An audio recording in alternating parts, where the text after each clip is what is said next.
কোন কোন ব্যক্তি দস্তরখানা বিছিয়ে খান? আল্লাহু আকবার। এগুলো হলো স্ক্রু বল্টু, স্ক্রু বল্টু, স্ক্রু বল্টু। কোন কোন ব্যক্তি মেসাক করি 5 ওয়াক্ত? আল্লাহু আকবার। সবচেয়ে বড় সুন্নতের নাম কি? আলহামদুলিল্লাহ। কোন কোন ব্যক্তি পাগড়ি বান্দা লাজেম না? আমরা জানি, কিন্তু অভ্যাস করি মহব্বতের প্রমাণ। সুবহানাল্লাহ। পাগড়ি বান্ধি, পাগড়ি রাখি। আল্লাহু আকবার। আত্মবান। এগুলো হলো স্ক্রু বল্টু, গড়ের স্ক্রু বল্টু। গড়ের স্ক্রু বল্টু না থাকলে টিন যতই দামি থাক, জ্বরে কিন্তু টিন উড়াই নিয়ে যাব। এই সুন্নত মুস্তাহাব হলো স্ক্রু বল্টু। গেলে সাধারণত এই স্ক্রু বল্টুগুলি আমলদার মানুষের কাছে পাওয়া যাবে। মুত্তাকি মানুষের কাছে গেলে মুত্তাকি হওয়া যায়, কেতাব পড়ে মুত্তাকি হওয়া যায় না। মানুষ কেতাব পড়লে মুত্তাকি হওয়া যায়। এটা হলো সাংঘাতিক হিসাবপত্র। এই স্ক্রু বল্টু সব জায়গায় পাওয়া যায়, তবে সচরাচর টয়টা কোম্পানির স্ক্রু বল্টু সব জায়গায় পাওয়া যায়, নিশানের একটু কম পাওয়া যায়। কথা ঠিক কিনা? এই জন্য টয়টা গাড়ির রিসেল ভ্যালু বেশি। সব জায়গায় পাওয়া যায়, তবে পীর মাসের বুজুর্গানের দিন তাদের দরবারে মানুষ বসে ট্রেনিং দেওয়া হয়, সাধনা করেন, জিকির করেন, সুন্নত পালন করেন, মুস্তাহাব পালন করেন। এনে স্ক্রু বল্টু মেলায় আছে। এই স্ক্রু বল্টু কিনে কিনে লাগাইলে গড় শক্ত হইব। সুবহানাল্লাহ।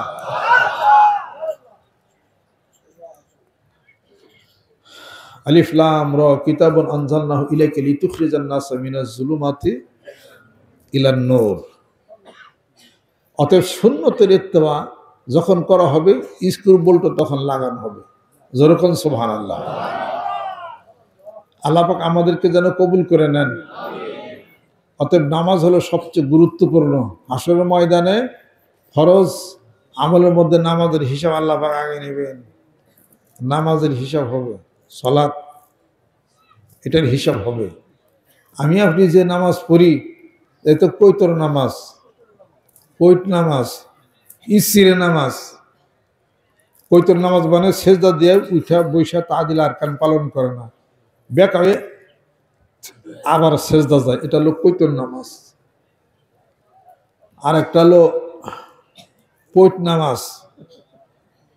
পৈত নামাজ মানে জোরে করে ঢাস করে সেজদা দিয়া উঠে, এটা হলো পৈত নামাজ। আর হলো সিরি নামাজ, যেনে সেজদা দিছে ওনে সুরকি খোয়া চুকাই আসছিল পাটির নিচ দিয়া, এত জোরে দিছে কপালের মধ্যে ঠাস করে লাগছে। কই সিরি,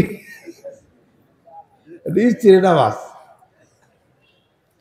আর আরেকটা হলো নামাজের মধ্যে হলো কথা নামাজ।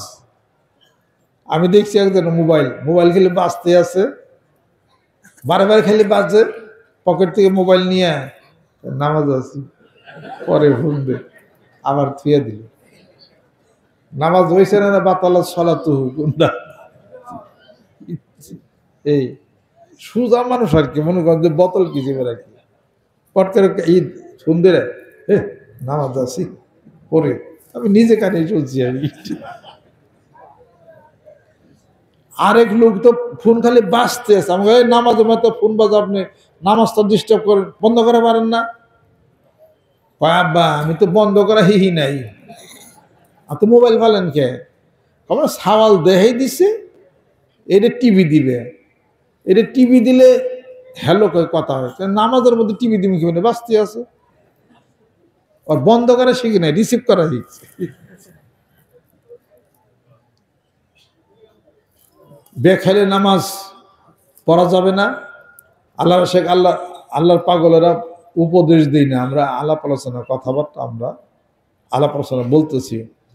আব্বা বলছেন যে যখন মাহফিল চলবে মাঝে মাঝে শরীয়তের ট্রেনিং, শরীয়তের পরীক্ষা তুমি নিবে, এই হুকুমটা পালন করলাম।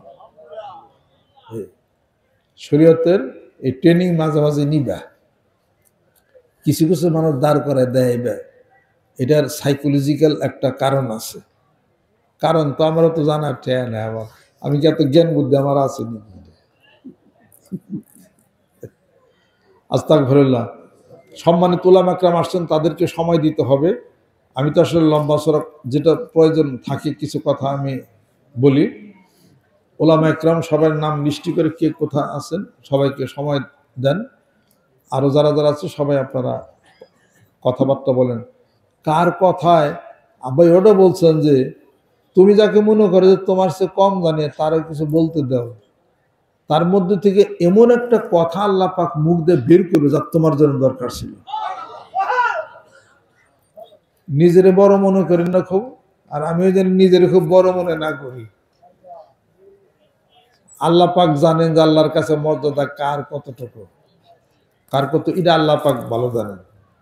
যারা এখানে আসছেন, যারা কথা বলতে পারেন কথা বলবেন, সবার কথা আমি শুনি এবং যা উপদেশে সেটা আমি গ্রহণ করার চেষ্টা আমি সেটা করি, জানা বোঝার চেষ্টা করি। এই যে কত মানুষ আপনারা গজল, হামনাদ গজল গান আমি শুনি, শুনে শুনে আবার লেখে আর আবার জিজ্ঞাসা করি কষে দিয়ে এই লাইন কেমনে, ঠিক আমার সম্মান নষ্ট হয়ে যাবে কি? এরকম ইচ্ছা আমার ছোটবেলার থেকে আমার ইচ্ছা। ওই যে এক মৌলানা সাহেব কেরা যেন একটা গজল গাইলো, কি জানি উর্দু গজল, সুন্দর লাগলো, ওটা আমার জানা দরকার। রফতা রফতা মেরে ইসলাম, কি জানি ইসলাম, ইসলাম জিন্দা হো গয়ে, রফতা রফতা মেরে ইসলাম জিন্দা হো গয়ে। তারপর জানি কি করলে যাই আর কি, খুব সুন্দর, খুব ভালো। হ্যাঁ, এটাও লিখে দেন আমাকে, শুদ্ধ আমি আত্ম করে নেব আর কি ইনশাল্লাহ তারা। কত কিছু এগুলো শুনি, জানি, ভালো লাগে আমার কাছে। কত মানুষ ওয়াজ বয়ান শুনি বা কথাবার্তা শুনি, ওইগুলো আবার নোট করি আমার। এটা যত মধু সংগ্রহ করা পারেন ততই হলো সুন্দর, ততই হলো ভালো। আলহামদুলিল্লাহ। যত আপনি আপ্ত করতে পারেন। এই আমি তো বই কেতাব কম পড়ি, তো আমার অভিজ্ঞতার আলো দিয়ে আমি হলো চলি। আমি এত পড়াশোনা খুব কমই করি। আপনি বলেন অমুকে বলো, ওইটা আমি ধারণ করি, ওইটা শুনে যায়, ওইটা হয়তো আমি অনেক সময় নোট করে রাখিয়ে দিই। ইদানিং আমি একটু কোরআন শরীফ বেশি করে, এই যে হেফজ করার জন্য আর কি। তাছাড়া আমি হলো শুই নাই ডাক্তার, বুঝছেন না? তাও অবৈধ ডাক্তার, বৈধ না, অবৈধ। যদি কেস দেয় তাহলে আমার লাল দালার ভাত খাওয়া লাগবো। আমিও সাবধান থাকি, আমি কিছু লেখে কোনো টাকা নেই না, নলে আবার ডিবির লোকের কবে যাই আপনি প্রেসক্রিপশন লেটে নিলেন 200, আপনার সার্টিফিকেট কো, ওই কামে আমি নাই।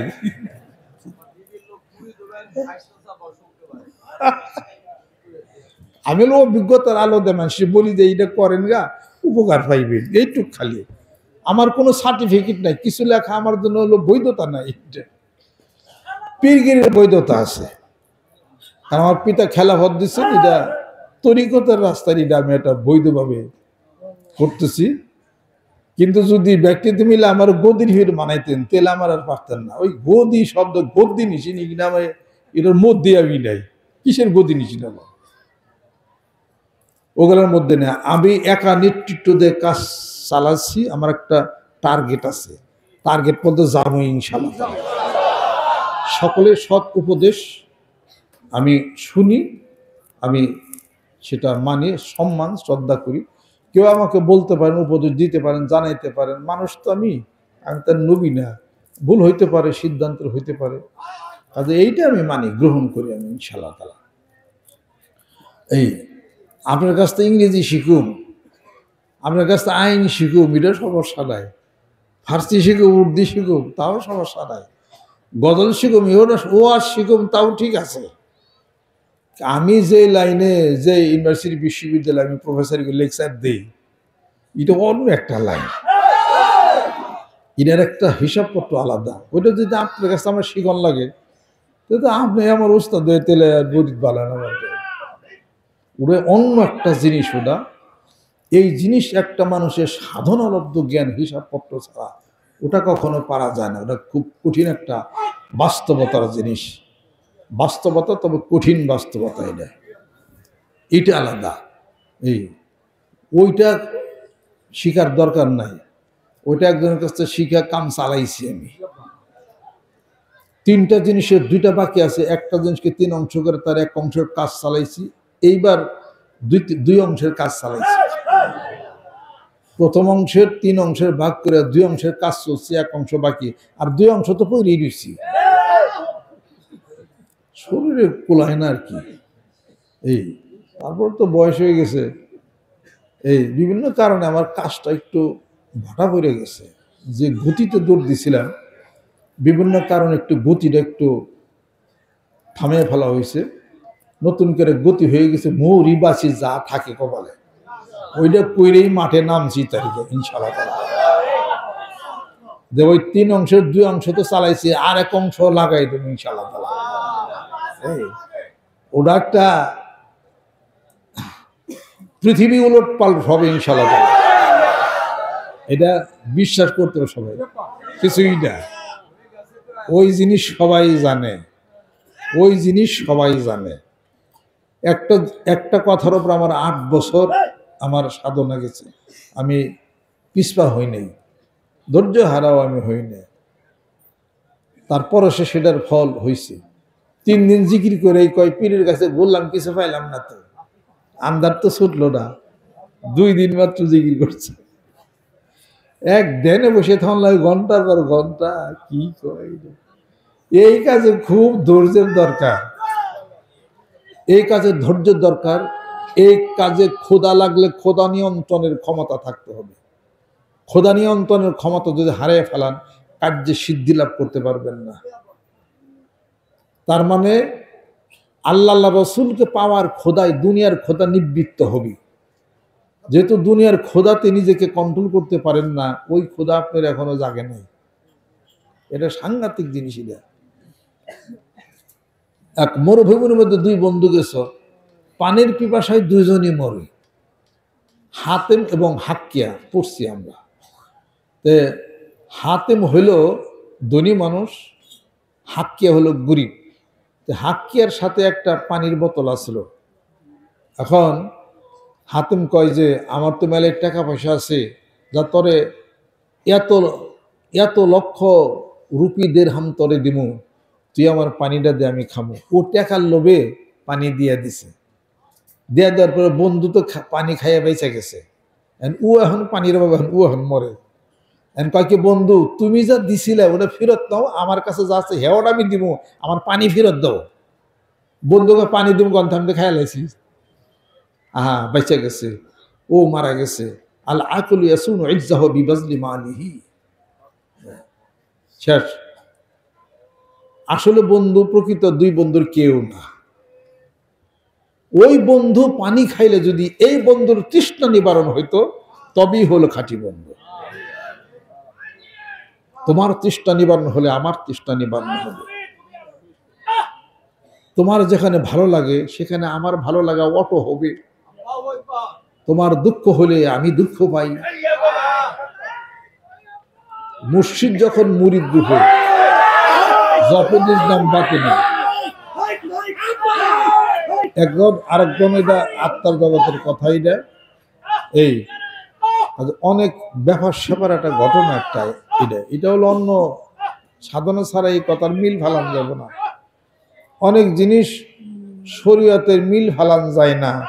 মা ইয়াজালু আবদি ইয়াতাকাররাবু ইলাইয়া বিন নওয়াফিল হাত্তা আহবাবতু ফাইজা আহবাবতু ফাকুনতু সামুল্লাযী ইয়াসমাউ বিহি ওয়া বাসারুল্লাযী ইয়াবসুরু বিহি ওয়া ইয়াদুল্লাতী ইয়াবতিশু বিহা ওয়া রিজকুল্লাতী ইয়ামশি বিহা। মিল ফালান। এটার ব্যাখ্যা হাদিস শরীফের আলেম সমাজ, মৌলানা, পীর সাহেব, কুতুব যারা যারা আছে বাংলাদেশে, এটার ব্যাখ্যা কেউ দিতে পারবে না। ব্যাখ্যা দেন এটার। আল্লাহ পাক বলেন যে, আমি আমার এমন অনেক মনোনীত বান্দা আছে যারা নফল ইবাদত করতে করতে এমন একটা পর্যায়ে পৌঁছিয়া যায়, যখন আমি আমার বান্দাকে আমার প্রিয় পাত্র বানায় নেই। আমি তো বলি না, হাদিস শরীফ। বান্দার চোখ আমার কুদরতের চোখ হয়। বান্দার চোখ আমার চোখ হয় তা না, বান্দার চোখ আমার কুদরতের চোখ হয়।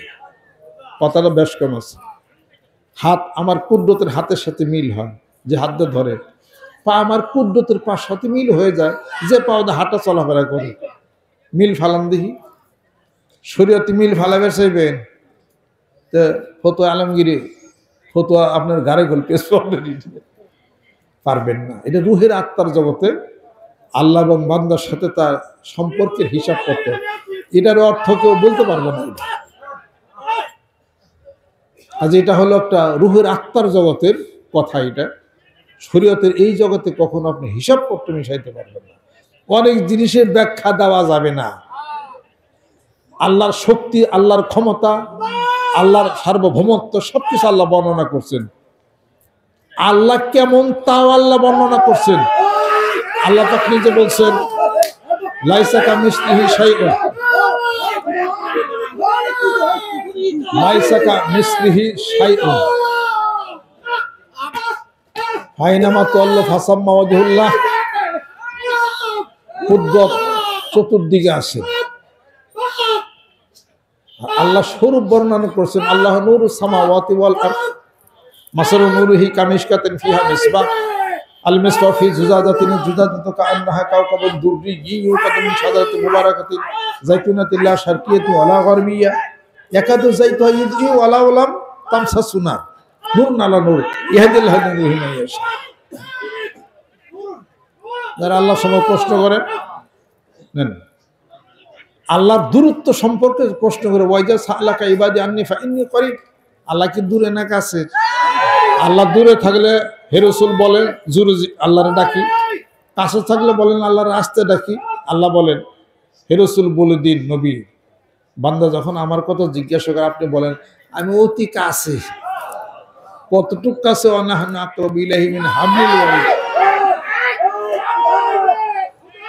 বিভিন্ন পর্যায়ে বিভিন্ন আলাপ আলোচনা আছে। এটা ওলামা একরাম ওলামায়ে দ্বীন যেভাবে সিদ্ধান্ত দেয় ওইভাবে বলবেন, শুনবেন, বুঝবেন। অতিরিক্ত বুঝবার যায়েন না, শিরক বেদাত হয়ে যাবে, সাবধান। আল্লাহ পাক যেন কবুল করে নেন, রহমত করেন। সকলে গায়ে ডাইন হাতে ধরে গোনার জন্য তওবা হবে। নাউযু বিল্লাহি মিনাশ শাইতানির রাজিম। বিসমিল্লাহির রহমানির রহিম। तौबा किया मैं सबूरी बातों से और सबूरे कामों से और बैत किया मैं ऊपर हाथ मोहम्मद मंजरुल इस्लाम सिद्दीकी खलीफा अलहाज हजरत मौलाना मोहम्मद अजहरुल इस्लाम सिद्दीकी साहिब के आई मेरे मौला इस तौबा और इस बया कबूल फरमा। अल्लाहुम्मा आमीन। अल्लाह कबूल करे ना, अल्लाह मेहरबान हो जाओ। अल्लाह तुम्हारा आशिक बनाए दो, तुम्हारे पागल बनाए दो, तुम्हारे जন্য ভয় করি। আল্লাহ সুন্নত মাফিক জীবন ব্যবস্থা পরিচালনার তৌফিক এনায়েত করে দাও। সকল প্রকার নেফাকে দূর করে দাও। আল্লাহ সকল প্রকার শিরক বিদআত থেকে সমাজকে তুমি মুক্ত করে দাও। আল্লাহ তুমি মেহেরবান আমাদের প্রতি হয়ে যাও। রব্বানা যালামনা আনফুসানা ওয়া ইল্লাম তাগফির লানা ওয়া তারহামনা লানাকুনান্না মিনাল খাসিরিন। যারা বায়াত গ্রহণ করেছে বায়াতকে কবুল করে নাও। কোরআন হাদিস শিবা আলো কলবের মধ্যে আল্লাহ জ্বালায় দাও। আয় আল্লাহ নতুন নতুন ওলামা একরাম ওলামায়ে দ্বীন হাত তুলেছেন, তাদের হাতের উসিলা করে মাহফিলকে কবুল করে নাও। মেয়েরা যারা আছেন কবুল করে নাও। দুঃখ দুর্দশা তুমি দূর করে দাও, বিপদ মুক্তি করে দাও। সমস্ত ঋণগ্রস্ত যারা আছে আমার ঋণগুলোকে পরিশোধ তুমি করে দাও। তাকাব্বাল মিন্না ইন্নাকা আনতাস সামিউল আলিম। বাহাক্কি লা ইলাহা ইল্লাল্লাহ মুহাম্মাদুর রাসূলুল্লাহ। সালাম।